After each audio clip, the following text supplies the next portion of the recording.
ಮಹಾಲಕ್ಷ್ಮೀಪುರಂನಲ್ಲಿ ಒಂದು ನೂತನ ಆಸ್ಪತ್ರೆಯನ್ನು ಪ್ರಾರಂಭ ಮಾಡ್ತಾಯಿದ್ದಾರೆ. ಡಾಕ್ಟರ್ ಭಾಸ್ಕರ್ ಮತ್ತು ಡಾಕ್ಟರ್ ವಿನಯ್ ಅವ್ರು ಸೇರಿಕೊಂಡು ಭಾಳ ಸುಸಜ್ಜಿತವಾದಂಥದ್ದು, ಎಲ್ಲ ರೀತಿಯಾದಂಥ ಸೌಲಭ್ಯ ಸೌಕರ್ಯ ಮತ್ತು ಆಪ್ರೇಷನ್ ಥಿಯೇಟ್ರು ಎಲ್ಲವನ್ನೂ ಸಹ ಅವರು ತುಂಬ ಅನುಭವ ಇದೆ.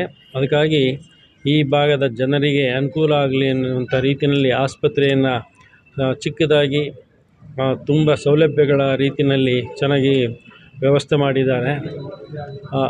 ಆಸ್ಪತ್ರೆಗಳು ಅಂತಂದರೆ ಇತ್ತೀಚಿನ ದಿನಗಳಲ್ಲಿ ಪ್ರತಿಯೊಬ್ಬರಿಗೂ ತುಂಬ ಅವಶ್ಯಕತೆ. ಆರೋಗ್ಯದ ದೃಷ್ಟಿಯಿಂದ ಯಾರಿಗೇ ಆದರೂ ಆರೋಗ್ಯ ಕೆಟ್ಟಾಗ ತಕ್ಷಣ ಹತ್ತಿರದಲ್ಲೇ ಸೌಲಭ್ಯ ಸಿಗ್ತಕ್ಕಂಥ ಆಸ್ಪತ್ರೆಗಳಿದ್ದರೆ ಅವ್ರಿಗೆ ಭಾಳ ಸಹಾಯ ಆಗುತ್ತೆ. ಆ ರೀತಿಯಲ್ಲಿ ಬೇರೆ ಸಾಕಷ್ಟು ಆಸ್ಪತ್ರೆಗಳು ಇದ್ದರೂ ಸಹ ಈ ಮಹಾಲಕ್ಷ್ಮೀಪುರಂನಲ್ಲಿ ಡಾಕ್ಟರ್ ಭಾಸ್ಕರ್ ಅವರು ವ್ಯವಸ್ಥಿತವಾಗಿ ಸುಸಜ್ಜಿತವಾಗಿ ಮಾಡಿದ್ದಾರೆ.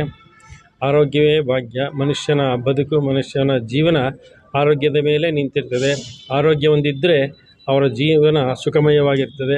ಆರೋಗ್ಯ ಒಂದು ಸರಿ ಇಲ್ಲ ಅಂದರೆ ಇಡೀ ಬದುಕು ದುಃಖವಾಗಿ ಇರ್ತದೆ.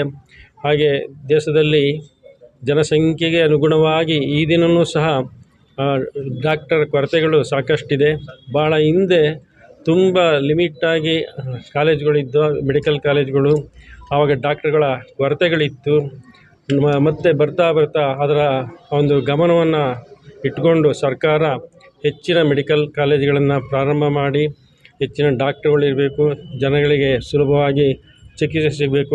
ಗ್ರಾಮೀಣ ಪ್ರದೇಶ ಮತ್ತು ಪಟ್ಟಣಗಳಲ್ಲಿ, ಸಿಟಿಗಳಲ್ಲಿ ಎಲ್ಲ ಕಡೆ ಉತ್ತಮವಾದಂಥ ಡಾಕ್ಟ್ರುಗಳ ಒಂದು ಸೌಲಭ್ಯ ಸಿಗಬೇಕು ಅನ್ನುವಂಥ ರೀತಿಯಲ್ಲಿ ಎಲ್ಲ ಕಡೆ ಸುಸಜ್ಜಿತವಾದಂಥ ಆಸ್ಪತ್ರೆಗಳು ನಿರ್ಮಾಣ ಆಗ್ತಾಯಿದ್ದಾವೆ. ಹಾಗೆ ಇಲ್ಲೂ ಸಹ ಭಾಸ್ಕರ್ ಅವರು ಭಾಳ ಚೆನ್ನಾಗಿ ಆಸ್ಪತ್ರೆಯನ್ನು ನಿರ್ಮಾಣ ಮಾಡಿ ಈ ಭಾಗದ ಜನರಿಗೆ ಅನುಕೂಲವನ್ನು ಕಲ್ಪಿಸ್ತಾ ಇದ್ದಾರೆ.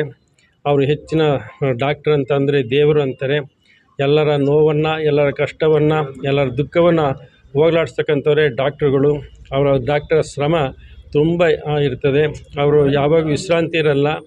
ದಿನದ 24 ಗಂಟೆ ಸಮಯ ಅವರು ದುಡಿಮೆ, ಅವರ ಕರ್ತವ್ಯ, ಅವರ ಸೇವೆ ಬಹಳ ಮುಖ್ಯವಾಗಿರ್ತದೆ. ಹಾಗೆ ಈ ದಿನ ಈ ಡಾಕ್ಟರ್ ಭಾಸ್ಕರ್ ಮತ್ತು ಡಾಕ್ಟರ್ ವಿನಯ್ ಅವರ ಎಲ್ಲ